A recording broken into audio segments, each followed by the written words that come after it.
El frío de Kamchatka ya no lo sentía, se había fundido con mi ser, un veneno que me corroía por dentro mientras la niebla nos envolvía con sus garras invisibles. No quedábamos muchos, y los rostros de mis compañeros desaparecidos aparecían en cada soplo de vapor que salía de mi boca, retorcidos, susurrando mi nombre como si aún estuvieran ahí, en la penumbra. El eco de una risa, aguda y lejana, se entrelazó con el viento. Sabía que era el final.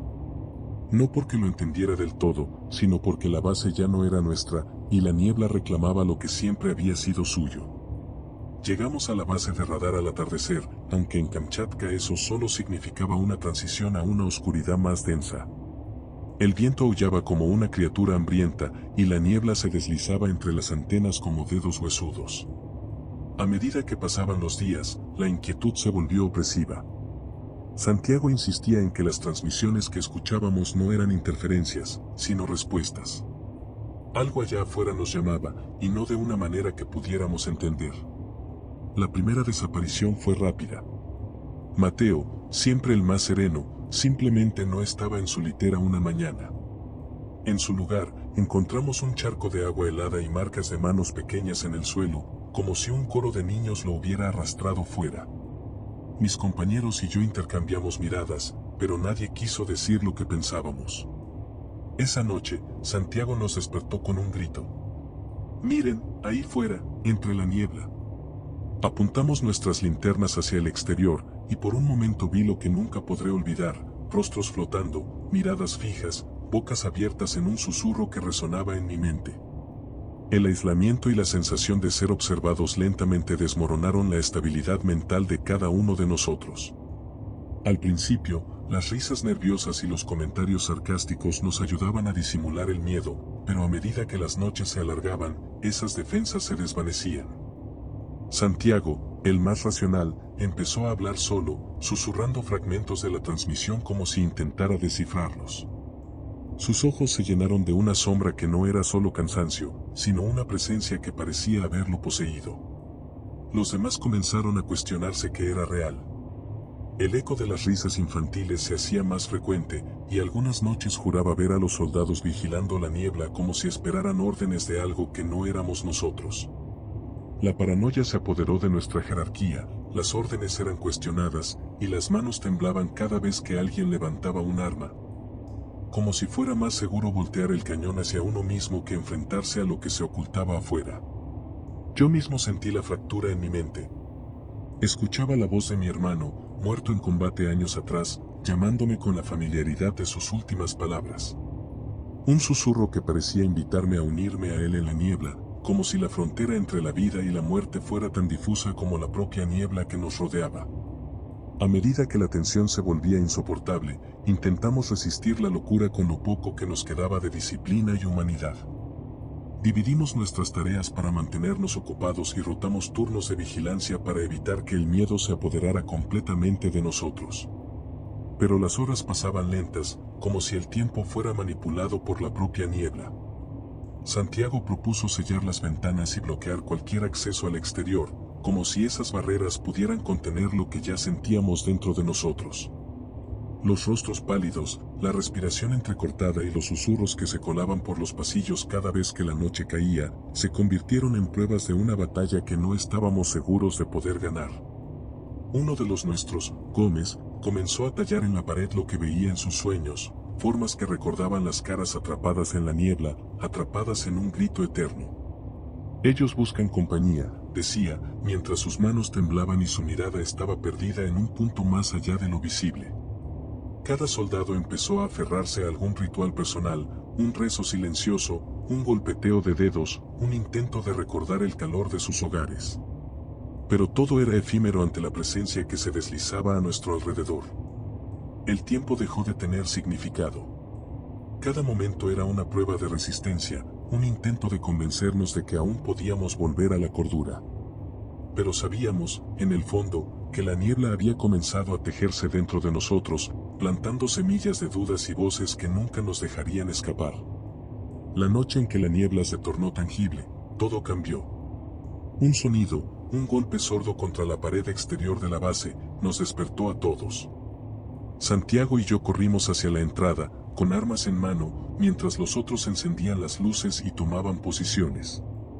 Lo que vimos no era de este mundo, figuras humanas envueltas en vapor, sus rostros distorsionados en una mezcla de dolor y súplica. Uno de ellos era Mateo, o al menos lo que quedaba de él. A las armas, grité, pero Gómez ya no estaba con nosotros. Lo encontramos frente a la puerta abierta, murmurando, ellos solo quieren ser escuchados. Y antes de que pudiéramos detenerlo, dio un paso al exterior. La niebla lo envolvió, y su figura se desvaneció en un parpadeo. La adrenalina me embotó los sentidos. Disparamos, el sonido retumbó en la base como un trueno encerrado. Pero las balas atravesaban a las figuras sin efecto, como si fueran de humo. Un aullido inhumano resonó, y las luces parpadearon hasta apagarse por completo, dejándonos con la respiración acelerada y el eco de nuestras voces en la oscuridad. El impacto de la desaparición de Gómez fue inmediato y brutal. Santiago cayó de rodillas, los ojos desorbitados, incapaz de procesar lo que acababa de suceder. Los otros se miraron entre sí con una mezcla de horror y resignación, sabiendo que Gómez había sido uno de los últimos en mantener una chispa de esperanza. La puerta seguía abierta, la niebla se deslizaba por la entrada, como dedos alargados buscando su próxima víctima. «Tenemos que salir de aquí», dijo alguien con voz quebrada. Pero salir significaba entrar en la niebla, enfrentarse a lo desconocido que había tomado a Mateo y a Gómez. El silencio se hizo aún más profundo, roto solo por los sollozos ahogados de Santiago y el rechinar de mis dientes al apretar la mandíbula. Tomamos la decisión de escapar, sabiendo que cualquier demora podría sellar nuestro destino. Nos movimos con rapidez, asegurándonos de que cada hombre estuviera armado y preparado para lo que fuera. Con Santiago liderando, tropezamos por los pasillos hacia la salida trasera, la única que aún no estaba cubierta por la niebla. La adrenalina me quemaba, cada paso se sentía como un salto al vacío. Pero al abrir la puerta, la niebla ya estaba allí, esperando, densa e impenetrable. Un grito resonó detrás de mí. Rodríguez había visto algo moverse, algo que nos observaba desde la penumbra. Sin pensarlo, encendí una bengala y la lancé al frente, esperando que la luz cortara la oscuridad y nos diera un camino. El resplandor reveló figuras humanas, congeladas en sus últimas expresiones de terror, como si la niebla hubiera atrapado sus almas. Con el corazón retumbando en mis oídos, empujé a los demás y comenzamos a correr. Cada paso era un desafío contra la resistencia del frío y el peso de la desesperación. La niebla nos engulló por completo, envolviéndonos en una sensación de claustrofobia y desesperación. Corríamos sin rumbo, con el sonido de nuestros pasos resonando como un eco interminable en el vacío. De repente, el suelo bajo nuestros pies tembló. Miré atrás y vi las sombras moviéndose, alargándose, tomando forma. La niebla se torcía, como si estuviera viva, deseando tragarnos. Uno a uno, nuestros compañeros cayeron. Rodríguez fue el primero, su grito quedó atrapado en el aire mientras la niebla lo absorbía. Santiago se detuvo, desesperado, mirando hacia adelante y hacia atrás como si pudiera encontrar una salida, pero solo encontraba más de lo mismo. «No podemos escapar», gritó, su voz quebrada. La desesperación lo consumió en el instante en que algo, en las sombras, lo tomó por el cuello. Traté de correr hacia él, pero las manos invisibles de la niebla me arrastraron hacia atrás. Caí de rodillas, el hielo mordiendo mi piel, mientras una risa baja, susurrante, se colaba en mis oídos. Apreté los dientes, la última imagen de Santiago congelada en mi mente. Sabía lo que pasaba. Sabía que la niebla no solo nos había atrapado, sino que había comenzado a comernos por dentro. Cada uno de nosotros caería, no por falta de fuerza, sino por la inevitable atracción de lo que había en la oscuridad. La niebla nunca perdona.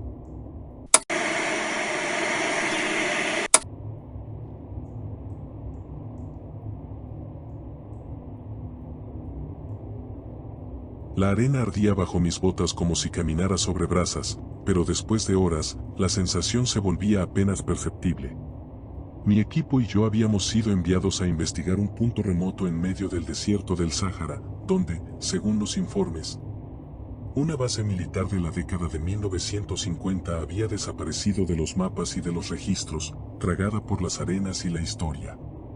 Era una misión de rutina, o eso pensábamos, un simple reconocimiento para comprobar si se trataba de un mito o una estructura real. El sol abrasador colgaba sobre nuestras cabezas como una sentencia, y cada ráfaga de viento levantaba remolinos que rugían a nuestro alrededor, dispuestos a enterrarnos con cada paso. La radio chirriaba, interrumpida por interferencias que parecían susurros ininteligibles. Al principio, pensé que era el cansancio jugando con mi mente. Luego, cuando otros compañeros fruncieron el ceño y ajustaron sus radios, supe que no era el único escuchándolo. La base apareció al borde de nuestra visión, una sombra entre las dunas que parecía resistir el paso del tiempo. Muros de hormigón desgastado, torres inclinadas y rejas retorcidas nos saludaron al acercarnos. Los informes decían que la última comunicación proveniente de aquí mencionaba algo vago, una presencia extraña, antes de que se cortara abruptamente. Nadie quiso decirlo en voz alta, pero se sentía como si estuviéramos entrando en una tumba. Dentro, el aire era seco y pesado, cargado con el eco de nuestras propias pisadas. Las sombras se extendían de una manera que parecía desafiar la lógica, como si formas humanas se movieran al borde de nuestra visión, congeladas en el momento justo en que las mirábamos. Un escalofrío recorrió mi espina dorsal cuando encontré una vieja bitácora abandonada sobre una mesa de acero oxidado. Las páginas estaban llenas de garabatos febriles. Ellos están aquí. La arena los trajo. Somos prisioneros del viento y la oscuridad. El eco de esas palabras se ancló en mi mente. De repente, una puerta al final del pasillo se cerró con fuerza, como si el propio desierto respirara. Los hombres intercambiaron miradas, forzadamente serenos, pero yo podía sentir la tensión en sus manos al aferrarse a las armas. Pasaron horas o tal vez minutos mientras explorábamos, aunque cada segundo pesaba como plomo. Las radios murmuraban, pero ahora lo hacían en un tono distinto, un cántico rítmico en un idioma que no conocíamos. Uno de los nuestros, Martínez, dejó escapar un grito al ver una figura reflejada en un espejo polvoriento, un soldado con uniforme antiguo y ojos huecos, de pie, observándonos. Pero al girar, no había nada. Son solo alucinaciones, repetíamos como un mantra, pero sabíamos que algo más profundo estaba ocurriendo. Uno a uno, los hombres comenzaron a actuar de forma extraña, viendo sombras que no existían o hablando con voces que no eran las suyas. La base, ese bastión olvidado, se revelaba como un lugar donde la realidad se desmoronaba, donde los lamentos de los que nunca escaparon todavía resonaban entre las grietas. No sé en qué momento la luz empezó a fallar, parpadeando y proyectando sombras danzantes en las paredes. Caminé por un corredor más estrecho, mientras una sensación opresiva me envolvía. La voz de Santiago, nuestro médico, se filtró por el intercomunicador. Martínez no está bien. Está hablando con alguien. La incomodidad en su tono me hizo apresurar el paso hacia la enfermería. Lo encontré sentado en una esquina, sus ojos perdidos, susurros entrecortados saliendo de sus labios secos. Él me dijo que también era soldado. Me pidió que les advirtiera. Apenas terminé de escuchar cuando un estruendo reverberó por la base. Las puertas se cerraron de golpe, el eco golpeó mi pecho y sentí un dolor helado que me congeló los huesos. Santiago me miró con pánico y trató de abrir la puerta, pero el metal crujía, inmóvil. Las radios comenzaron a chirriar, intercalando ruidos estáticos y risas infantiles, algo que no tenía lugar en ese páramo olvidado. A lo lejos, voces graves y suaves al mismo tiempo entonaban un cántico, como un requiem que vibraba en el suelo. La arena del exterior, de alguna manera, empezaba a filtrarse bajo las puertas, serpenteando como si tuviera voluntad propia. Martínez, con los ojos vidriosos, dejó escapar un grito repentino: «¡Nos quieren aquí! Nunca debimos venir». Mis manos temblaron mientras trataba de comunicarme con el resto del equipo. Las respuestas eran confusas, algunos de mis compañeros gritaban, otros susurraban mi nombre como si estuvieran lejos, ahogados en la distancia. Era como si la base estuviera viva, un depredador antiguo que despertó con nuestro paso y que comenzaba a reclamar sus presas. Apenas tuve tiempo de procesarlo cuando la sala de mando, donde debería haber estado segura la mayoría, cayó en un profundo silencio. Algo se movía detrás de las ventanas llenas de polvo, sombras retorcidas como las de antiguos soldados que seguían luchando batallas invisibles, atrapados entre el mundo de los vivos y los muertos. Respiré hondo, intentando acallar los latidos de mi corazón que golpeaban como tambores. Me acerqué a la ventana, con el cañón del arma levantado. Afuera, la tormenta de arena se arremolinaba con una furia sobrenatural, cubriendo el mundo con un manto marrón y opaco. Entonces, una figura se delineó en la penumbra, alta, inmóvil, con lo que parecía un uniforme desgastado y ojos sin vida que reflejaban una claridad antinatural. El tiempo pareció detenerse cuando la figura alzó una mano, como si señalara directamente hacia nosotros. Santiago retrocedió, tropezando con una camilla y derribando instrumental médico. El estrépito resonó en los corredores, y de inmediato las luces parpadearon con más violencia. Martínez se levantó de golpe y pronunció en voz baja pero clara: «Está aquí». Antes de que pudiera reaccionar, la figura se desvaneció en el viento, dejando tras de sí un silencio aterrador. El sistema eléctrico finalmente colapsó, sumiéndonos en la penumbra. Las linternas se encendieron automáticamente, lanzando haces de luz que parecían moverse como si las sombras fueran entidades vivas. Uno de mis compañeros, Valdés, gritó desde la sala de comunicaciones: «No estamos solos aquí». Sus palabras fueron seguidas por un golpe seco y un gemido ahogado. Me moví lo más rápido que pude, los pasillos me parecían más estrechos y sofocantes con cada paso. Lo que vi al entrar a la sala hizo que el poco aire que tenía en los pulmones se esfumara. Valdés estaba arrodillado, rodeado de arena, sus ojos abiertos pero vacíos. Detrás de él, una sombra con forma humana se disolvía lentamente en el aire, dejando un eco bajo y burbujeante que reverberaba en mis oídos.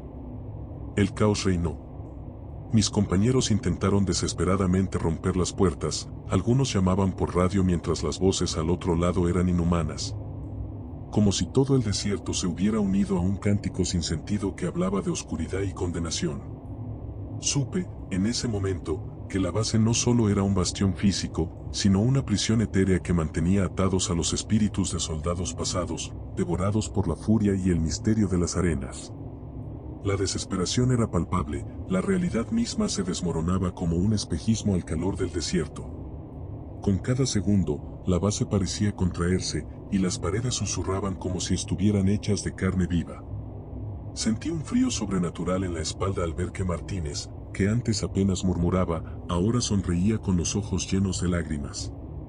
«Es hora de unirse a ellos», dijo con voz distorsionada antes de desaparecer en la penumbra, tragado por la oscuridad y la arena. Los pocos de nosotros que quedábamos corrimos al centro de mando, una habitación reforzada que parecía ser nuestro último refugio. La puerta se cerró con un estruendo metálico. «¿Hay alguna forma de salir?», preguntó Santiago, sus ojos desorbitados. Pero sabía que no la había, la base nos tenía, y el desierto nos reclamaba.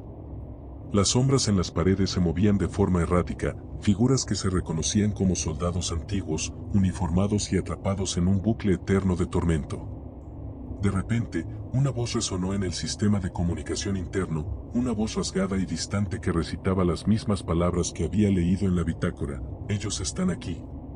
Somos prisioneros del viento y la oscuridad». En ese instante, una fuerza invisible golpeó la sala, derribándonos a todos.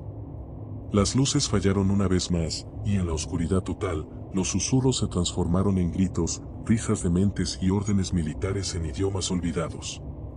Sentí la arena arrastrándose por mis botas y enroscándose en mis tobillos, fría como el hielo. Las sombras comenzaron a solidificarse en figuras humanas que avanzaban hacia nosotros con ojos huecos, reflejando el brillo de la locura. Santiago dejó de luchar, su mirada perdida mientras un espectro se paraba frente a él y le extendía la mano. De alguna forma, entendí que aceptarla significaba rendirse a la eternidad de la condena. El último pensamiento que tuve fue el de la ironía: habíamos venido a investigar un bastión perdido, y ahora éramos parte de él. La última luz parpadeó y, por un instante, comprendí que no habría escape. La oscuridad se apoderó de todo y, con un último susurro del viento, la base se sumió en el silencio de los siglos.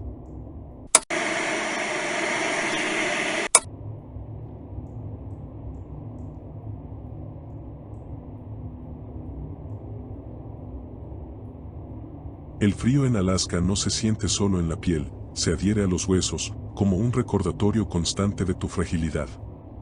Cuando llegamos a la base de investigación, lo supe de inmediato, algo estaba mal. Las ventanas cubiertas de escarcha reflejaban nuestros rostros tensos mientras cruzábamos el umbral y el crujido del hielo bajo nuestras botas rompía el silencio, un silencio que no solo era ausencia de sonido, sino la presencia de algo acechante. El informe que nos llevó allí hablaba de un cese abrupto en las comunicaciones, pero lo que encontramos eran huellas dispersas en la nieve que llevaban hacia el vacío, hacia la nada. Era como si la base misma hubiera respirado por última vez y se hubiera quedado congelada en el tiempo. No podía evitar recordar mis despliegues anteriores en zonas de conflicto, donde el enemigo estaba claro, tangible. Aquí, sin embargo, lo que sentíamos era peor, un miedo primitivo, un terror que se colaba entre las grietas de la razón.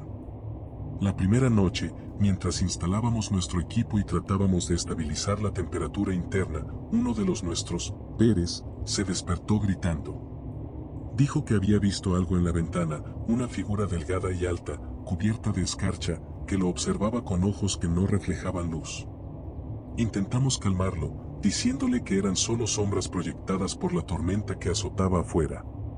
Pero yo también había sentido esa mirada, helada y persistente, pegada en la oscuridad. Al amanecer, aunque esa palabra es relativa en un invierno sin sol, encontramos marcas en la nieve, grabados antiguos que se extendían desde la base hacia un punto que desaparecía en la lejanía. Grabados que me recordaron a las viejas historias que los habitantes locales nos contaban sobre el Tumbak, un demonio del hielo que devora la cordura antes de reclamar tu cuerpo. Y aunque me aferré a la lógica, una voz en mi mente, una que había aprendido a ignorar tras años en combate, comenzó a susurrar que esta misión no era como las otras. Que esta vez, no todos regresaríamos. Los días siguientes se desdibujaron entre intentos de recuperar la comunicación y una tensión constante que se aferraba a nuestras mentes como el hielo al metal. Cada noche era una batalla contra el instinto de correr, de huir a cualquier lugar fuera del alcance de esa presencia invisible. Oía cosas en la oscuridad, murmullos que se mezclaban con el viento y que parecían decir mi nombre. Pérez empeoró. Sus ojos vacíos, con un brillo febril, seguían algo que solo él veía. Empezó a hablar de hombres que caminaban en el hielo, rostros que recordaban a los desaparecidos de la expedición científica. No están muertos, repetía, el Tumbak los tiene. La tormenta empeoró, sellándonos en la base como prisioneros de un castillo de nieve y miedo. Las linternas temblaban, proyectando sombras alargadas que parecían moverse, respirando en la penumbra. La risa de un niño resonó por los pasillos una noche, un eco que congeló mis pensamientos. Sabía que no había niños, ni humanos, fuera de nosotros. Me quedé inmóvil, deseando que fuera una alucinación más, pero los gritos de Sánchez desde el otro lado de la base me dijeron que no lo era. Corrimos hacia él, nuestros pasos resonando como golpes de tambor. Lo encontramos junto a la entrada, temblando y mirando hacia la ventisca. Las huellas que antes habíamos seguido ahora regresaban hacia la base, como si algo hubiera venido a buscarnos. Las marcas de garras en el marco de la puerta eran profundas, frescas, y el eco del viento traía consigo un aullido distante, inhumano. Me obligué a hablar, aunque mi voz sonó hueca, ¿es la base o la muerte? Pero en el fondo, una parte de mí sabía que no había diferencia. Habíamos despertado algo que llevaba siglos dormido, y no se detendría hasta que todos formáramos parte de su coro helado. La tormenta afuera golpeaba la base con tal fuerza que las paredes parecían quejarse. Había algo nuevo en el aire, una carga eléctrica que hacía que el vello de la nuca se erizara. Esa noche, mientras revisábamos las pocas provisiones y el generador fallaba, un crujido profundo resonó desde debajo de nuestros pies. Parecía provenir del hielo mismo, como un suspiro agónico que ascendía desde las entrañas de la tierra. Decidimos explorar lo que creíamos un simple fenómeno de congelamiento. Excavar no fue fácil, pero cuando logramos abrir una grieta bajo la base, encontramos una serie de túneles tallados a mano. Las paredes estaban cubiertas de runas extrañas, de aspecto primitivo, que parecían contar una historia de sacrificios y pactos. Sentí un temblor en mis manos cuando pasé los dedos por una inscripción que mostraba a figuras humanas siendo devoradas por una sombra gigantesca. La oscuridad en el túnel era absoluta, rota solo por nuestras linternas que titilaban como si supieran que estaban intrusas. Cuando Santiago, nuestro traductor y experto en antropología, susurró con voz temblorosa: este no es solo un mito, es una advertencia. Todos entendimos que habíamos traspasado un umbral. El suelo volvió a rugir, esta vez con una fuerza que nos derribó. Al levantarnos, vimos como algo se movía más adelante, una sombra que parecía extenderse y contraerse al ritmo de un latido inmenso, como si el hielo mismo tuviera vida. Pérez, aún débil, gritó y corrió hacia la salida. Pero justo cuando su figura desapareció en la penumbra, un grito seco y cortante nos dejó helados. Solo hubo silencio después. Santiago, con lágrimas que se congelaban en su rostro, murmuró: no somos los primeros en encontrarlo, y no seremos los últimos. Intentamos organizarnos, uniendo lo que quedaba de cordura. Santiago tomó la iniciativa, su voz temblaba pero era firme: tenemos que regresar a la superficie. Esta cosa necesita que estemos aquí abajo, necesita que la veamos. Asentí, aunque mi mente se resistía a creer que el frío, la oscuridad y la desesperación pudieran formar una conciencia. Formamos una línea, manteniendo las linternas al frente mientras caminábamos hacia la salida del túnel. El eco de nuestros pasos resonaba demasiado fuerte, como si estuviéramos siendo seguidos. La sombra, esa cosa indescriptible, se deslizaba al borde de la vista, cambiando de forma y respirando pesadamente. Cuando llegamos al punto donde Pérez había desaparecido, vimos su radio tirada, aún encendida y soltando un estático agónico intercalado con susurros en un idioma desconocido. Un miedo irracional me recorrió. Empujé a mis compañeros a seguir avanzando, forzándonos a ignorar lo que oíamos, voces de compañeros caídos llamándonos por nombre, rogándonos que miráramos atrás. Finalmente, alcanzamos la abertura que conectaba con la base. Sentimos el frío helado, pero era una bienvenida que contrastaba con la opresión de las entrañas del túnel. Pero antes de salir, el suelo vibró como un latido monstruoso, y una figura de hielo y sombra se alzó bloqueándonos la salida. Se movía con la lentitud de la certeza, y los murmullos del viento se convirtieron en un grito ensordecedor. Santiago sacó un libro de notas, una reliquia de los científicos desaparecidos, y comenzó a recitar una frase que solo reconocí como una súplica ancestral. La figura titubeó, y por un segundo, la sombra retrocedió, dejándonos escapar entre la tormenta, cegados por la luz de la nieve. No miramos atrás. La base quedó sumida en silencio y olvido. Pero mientras huíamos hacia la claridad del día que nunca llegaría, supe que ese bastión helado quedaría en mí, latiendo con cada respiración en la que sentía el frío de Alaska. Un recordatorio eterno de lo que vive en el hielo. El helicóptero vino a buscarnos una semana después, cuando las tormentas finalmente cesaron. Nadie hablaba del incidente. Santiago, con los ojos vacíos, ya no recitaba palabras, simplemente miraba al horizonte, atrapado en un silencio que dolía. Al aterrizar en la base, los superiores hicieron preguntas, pero ninguno de nosotros respondió con la verdad. Era un secreto que pesaba más que el plomo. Una semana después, la noticia llegó en un informe breve: la base se había hundido en el hielo, tragada por la tierra como si nunca hubiera existido. Sabíamos que el Tumbak la reclamaba, y con ella, nuestros gritos silenciosos que aún resonaban en la vastedad de Alaska, atrapados en la nieve y en la sombra, para siempre.